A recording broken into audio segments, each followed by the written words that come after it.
And this is a song that I always found really, really humorous because, remember a guy named Ray Stevens did a whole bunch of really wacky type songs, Guitar Zan and The Streak and all that. This is one he did called the Mississippi Squirrel Revival. And I always liked this song because growing up in church, and I grew up in a Lutheran church, and they were very stoic.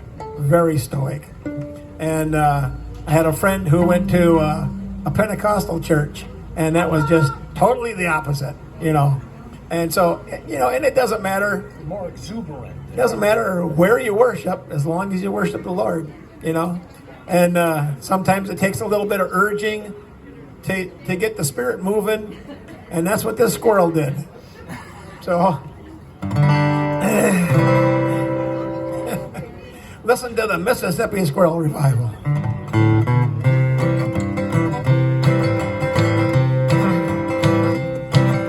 When I was a kid, I used to take a trip every summer down to Mississippi to visit with my granny in her antebellum world. I'd run barefoot all day long, just climbing trees, free as a song. And when one day I happened to catch myself a squirrel, I stuffed him down into an old shoebox and punched a couple of holes in the top. And when Sunday came, I snuck him into church. Well, I was sitting way back in the very last pew, showing him to my good buddy Hugh, and that squirrel got loose and went totally berserk. Well, what happened next is hard to tell. Some thought it was heaven, others thought it was hell. But the fact that something was among us was plain to see.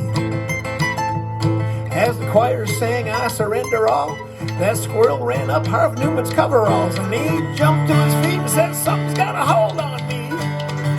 The day the squirrel went berserk in the first self-righteous church in that sleepy little town of Pascagoula.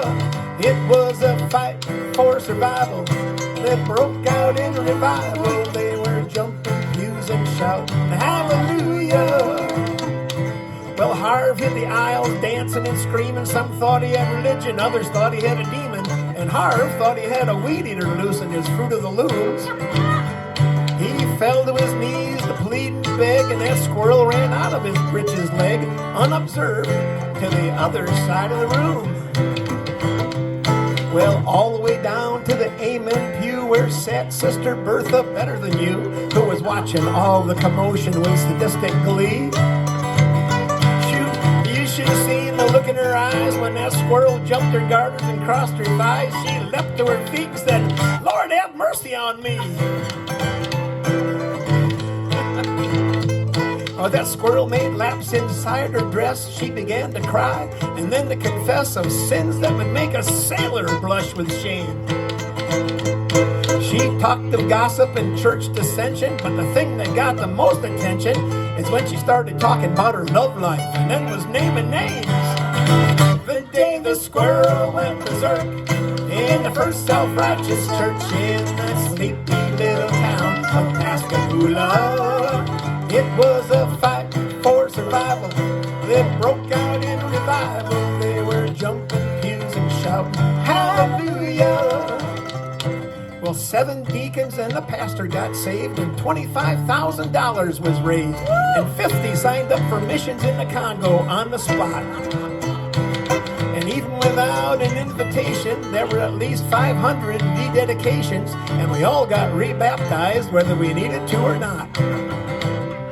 Well, you've heard the Bible story, I guess, how he parted the waters for Moses to pass, and all the miracles that God has wrought in this old world. But the one I remember to my dying days is how he brought that church back to its narrow ways with a half-crazed Mississippi squirrel. The day the squirrel went berserk in the first self-righteous church in that sleepy little town of Pascagoula. It was a fight for survival that broke out in revival. They were jumping pews and shouting, hallelujah.